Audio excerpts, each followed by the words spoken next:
è l'Italia delle piccole imprese.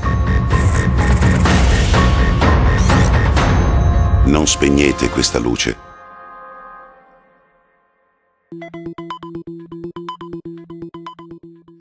Fari puntati sul settore della moda, luogo di eccellenza nell'espressione dello stile italiano, nel corso di un seminario della Regione Veneto ospitato al Centro Congressi di Confartigianato Vicenza, dove si è parlato di sinergie ed opportunità tra formazione e mercato del lavoro.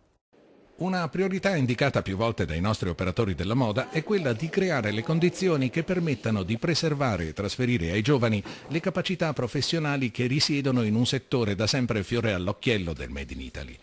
Il rischio è che in pochi anni vada altrimenti dispersa la qualità del nostro manifatturiero, con conseguenze che possiamo facilmente immaginare. Cosa fare dunque?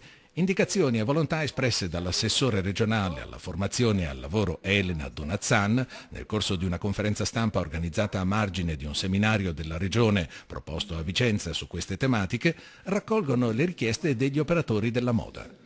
Una lotta senza quartiere contro la contraffazione, la difesa e la valorizzazione dei marchi Made in Italy e poi il sostegno alla formazione professionale, alla quale saranno indirizzate gran parte delle risorse provenienti dalla futura programmazione del Fondo Sociale Europeo, che destina al Veneto 764 milioni di euro.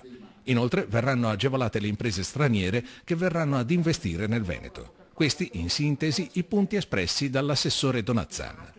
Quanto siano fondamentali per la nostra regione questi obiettivi è dimostrato dalle considerazioni del presidente del sistema moda di Confartigianato Vicenza, Stefano Stenta, il quale ha ricordato che il Veneto è l'unica regione in Italia dove sono presenti tutte le specializzazioni del settore moda, dall'abbigliamento alle calzature.